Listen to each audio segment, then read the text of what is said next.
গত শুক্রবার 18 এপ্রিল আমরা গিয়েছিলাম বৈশাখী মেলাতে ঘুরতে। কারণ বৈশাখী মেলাটা শুরু হয়েছে পহেলা বৈশাখের দিন থেকে, কিন্তু অনেক দিন চলছে, তাই আমরা তখন যেতে পারি নাই। অনেক গরম ছিল সেদিন এবং অনেক ভিড় ছিল, তাই ভাবলাম আজকে যেহেতু শুক্রবার, আমার হাজব্যান্ড বাসায় আছে, বললো চলো যাই বৈশাখী মেলাতে ঘুরে আসি। আমি, আমার হাজব্যান্ড আর আমার ননদ চলে গিয়েছিলাম বৈশাখী মেলাতে। আর বৈশাখী মেলাতে গিয়ে আমরা কী করলাম সেটা নিয়েই থাকছে আজকের একটা ছোট্ট ব্লগ ভিডিও। হ্যালো সবাইকে, কেমন আছেন সবাই? আশা করি সবাই অনেক ভালো আছেন আর আমিও অনেক ভালো আছি। যারা যারা আমার ভিডিওটা এখন দেখছেন তাদেরকে পুরো ভিডিওটা দেখার অনুরোধ রইল, আর যাদের আমার ভিডিওটা ভালো লাগবে না তারা অবশ্যই ভিডিওটা স্কিপ করে চলে যাবেন।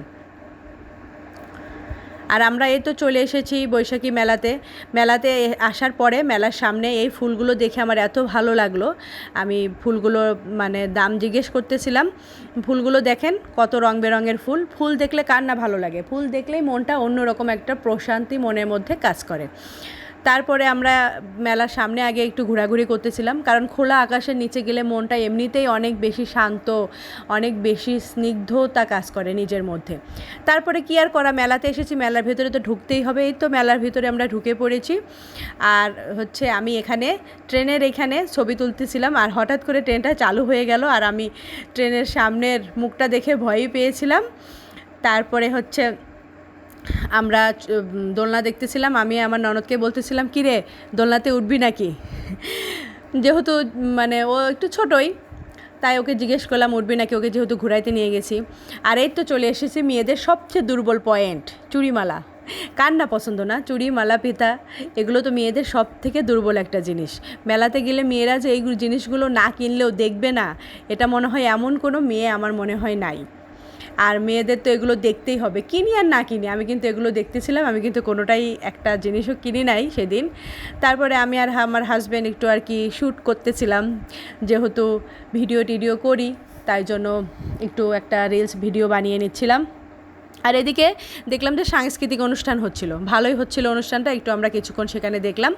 তারপর আমরা মেলা থেকে বের হয়ে গেলাম, যেহেতু অনেকটা দেরি হয়ে গেছে, বাসায় আসতে হবে। তারপরে কি আর করা, মেলায় গেছি, ঝালমুড়ি খাবো না সেটা কখনো হয়? ঝালমুড়ি খেলাম, তারপরে চালতার আচার খেলাম। মেলাতে গেলে এই জিনিসগুলো খাইলে মনের মধ্যে আলাদা একটা আনন্দ কাজ করে।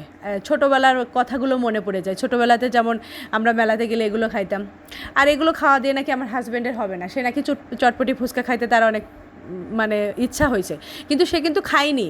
চটপটিটা অর্ডার দিয়েছিল, চটপটি আসতে দেরি হয়েছে দেখে সে কী করলো, ফালুদা অর্ডার দিল। সে ফালুদা খাবে, তাও আবার স্পেশাল ফালুদা। এটা আমাদের দিনাজপুরের ঐতিহ্যবাহী ফুচকা চটপটির দোকান লিলির মোড়ে। এই চটপটির দোকানে চটপটি ফুচকা এত টেস্ট, আর এখানে সারা বছরই ভিড় লেগে থাকে। আর আমার চটপটি খেয়ে এমন ঝাল লেগেছে, আমার হাজব্যান্ডকে বলতেছিলাম দেখো আমার অনেক ঝাল লেগেছে, সে বলছে তোমার উপরে ফ্যান লাগিয়ে দিব নাকি। এই তো বৈশাখী মেলাতে আমরা অনেক অনেক বেশি আনন্দ করলাম। আর বাসায় আসার ভিডিও ক্লিপটা নেওয়া হয় নাই। আজকে ভিডিওটা এ পর্যন্তই। সবাই ভালো থাকবেন, ধন্যবাদ।